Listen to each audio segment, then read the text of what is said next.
তো এই জঙ্গলের মধ্যে পড়ে আছে এক বহু বছরের পুরনো রথ। এই রথটার রহস্য জানলে তোমরা অবাক হতে বাধ্য হবে। তো হে এভরিওয়ান, কেমন আছো সকলে? আশা করি সকলেই ভালো আছো। আমিও অনেক অনেক ভালো আছি। আর আমি প্রদীপ, আমি বাঁকুড়া জেলার এক ছোট্ট গ্রামে থাকি, আর আমি একজন ছোট্ট ব্লগার। তো চলো ভিডিওটা স্টার্ট করা যাক। তো গাইস, আজ তোমাদেরকে আমি একটা এমন জায়গায় নিয়ে যাচ্ছি যেখানে গাছপালার আড়লে বহু বছর ধরে পড়ে থাকা এক পুরনো রথের রহস্য জানার জন্য। তো চলো ভিডিওটা প্রথম থেকে লাস্ট অব্দি অবশ্যই দেখবে। তো চলো শুরু করা যাক। তো বন্ধুরা, নাকাইবাড়ি থেকে 9-10 কিলোমিটার যাওয়ার পর দেখতে পাই হঠাৎ সেই পুরনো রথটিকে। সেই রথটিকে দেখে হঠাৎ করে দাঁড়িয়ে গেলাম। এই জায়গাটা দেখে বুঝে যাচ্ছে পুরোপুরি যে জায়গাটা অনেক পুরনো। তো এই জায়গাটার ধারে পাশে প্রাকৃতিক পরিবেশ রয়েছে, সেটা হয়তো তোমরা দেখতেই পাচ্ছ। তার মাঝখানে রয়েছে এই রথটি। সত্যি রথটা দেখে খুবই অসাধারণ লাগছে। আমি বয়স্ক দাদুদের মুখ থেকে শুনেছি নাকি এই রথটা বহু বছর আগেকার, আর এই রথটা এই রাস্তা দিয়েই আসছিল। আস্তে আস্তে এই রথটা কিছু কারণের জন্য ওইখানেই আটকে যায়। তারপরে এই রথটা ওইখানে স্ট্যাচু হয়ে রয়ে যায়। তারপর থেকে এই রথটিকে ভালোভাবে রং করা হয়। আর হ্যাঁ গো, তোমরা হয়তো বললে তোমরা বিশ্বাসই করতে পারবে না। এই রথটার পেছনে এই উইতিলটা ঠিক পাশে একটা বহু বছর পুরনো সাপ থাকে, যে সাপটাকে আমরা নিজের চোখেই দেখেছিলাম। আরে হ্যাঁ গো,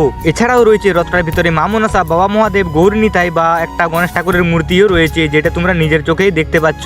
এছাড়াও রথটার দু সাইডে দুজন পরী রয়েছে, সেটা তোমরা নিজের চোখেই দেখতে পাচ্ছ। তো তোমরা একটু ভালো করে দেখো তো, এই রথটার ভিতরে বিভিন্ন ধরনের মূর্তিও রয়েছে বা কারিকাজ রয়েছে। এত বছর ধরে এগুলো কিভাবে ঠিক আছে সেটাও একটা ভাবার বিষয়। তো আমার থেকেও বেশি যদি ভালো করে এই রথটা সম্বন্ধে কেউ জানো তো আমাকে কমেন্টে জানাতে একদম ভুলবে না। চলো এবার বলি এই রথটার লোকেশন। বাঁকুড়া জেলায় ওন্দা থানার ধরডাঙ্গা গ্রামের ঠিক রাস্তার সাইডে রয়েছে এই রথটি। তো ভিডিওটা যদি একটু ভালো লেগে থাকে তো অবশ্যই লাইক কমেন্ট শেয়ার করে সবাইকে ছড়িয়ে দাও। তো চলো, ভালো থাকবে সবাই, সুস্থ থাকবে, এতটুকু চাই। Bye bye.